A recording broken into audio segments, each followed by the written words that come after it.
বর্তমানের যে মিডিয়া জগৎ সেটা আসলে মিডিয়া না, সেটা হয়ে গেছে একটু অন্য কিছু। দেখেন, একজন অভিনেত্রী তার চলাফেরা উচিত কিভাবে বলেন? একজন অভিনেত্রী হইলে কি তাকে উলঙ্গ অবস্থায় থাকতে হবে, কাপড় চোপড় বুকে রাখতে হবে না, এমন কোনো কথা? কিন্তু বর্তমানে আমরা যখন মানে আমরা মিডিয়াতে দেখি কোনো খবর কোনো নেত্রীর বা নেত্রী না সরি কোনো অভিনেত্রীর, তো তখন দেখি তাদের পোশাক আশাক দেখলে মানুষ তুতু দেয়, তাদের কাছে মনে হয় কত সুন্দর লাগতেছে আমাকে। কিন্তু আপনাকে যে মানুষ তুতু দিচ্ছে, আপনাকে যে মানুষ ঘৃণা করতেছে, সেটা কি আপনি দেখছেন? আপনি খেয়াল করছেন? আপনাদের পোশাক আশাক দেখলে মানুষ এখন তুতু দেয়, আপনাদের শরীরে তুতু দেয়। আপনাদের তো লজ্জা নাই, আপনাদের লজ্জা হওয়া উচিত যে সোশ্যাল মিডিয়াতে কাজ করলে আমাকে নেগেটিভভাবে চলতে হবে কেন? সমাজ কি নাই? আপনারা কি সমাজের কথা চিন্তা করেন? যারা পর্দাশীল মানুষ আছে, যারা পর্দাশীল ছেলে মেয়ে আছে, তাদের চোখের সামনে যখন আপনাদের পিকচারগুলো আসে, আপনাদের এরকম নেগেটিভ বাজে ফালতু ভিডিওগুলো আসে, তখন কি তাদের পাপ হয় না? আপনাদের তো পাপ নাই কেন? আপনারা তো লজ্জাহীন, আপনাদের তো লজ্জা শরম নাই। তো সোশ্যাল মিডিয়াটা এখন আসলে মানে একটা বাজে খানা হয়ে গেছে, যেখানে মানুষের কোনো লজ্জা শরম নাই।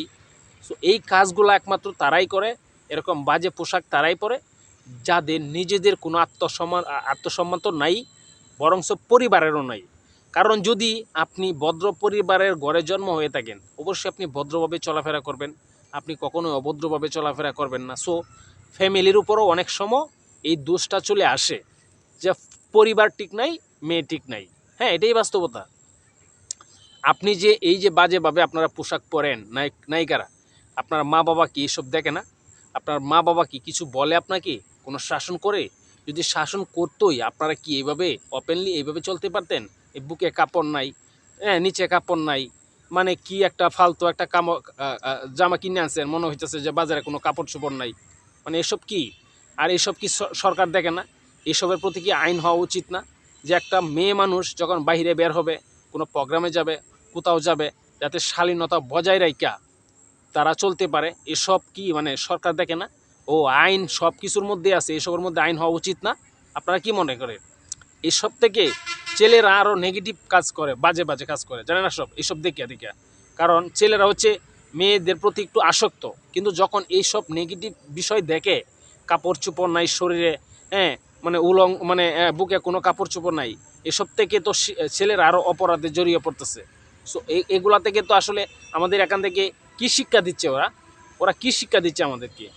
এসবের প্রতি একটা আইন হওয়া উচিত। আমার মনে হয় এসবের প্রতি একটা আইন হওয়া উচিত যে কোনো মেয়ে শালীনতা বজায় রেখে বাহিরে যাবে, যা মন চায় তাই করবে, বাট ভদ্রতার সহিত, অসভ্যভাবে কোনো কিছু করা যাবে না। এটার প্রতি একটা আইন হওয়া উচিত, এটা আমি মনে করি। আপনারা কি মনে করেন? আপনারা একটা ভিডিওটা একটু বেশি বেশি শেয়ার করেন। এগুলো দেখলে এখন মানে খুবই দুঃখ লাগে যে আসলে আমরা বাংলাদেশে বসবাস করি। আপনারা ভিডিওটা একটু বেশি বেশি শেয়ার করেন।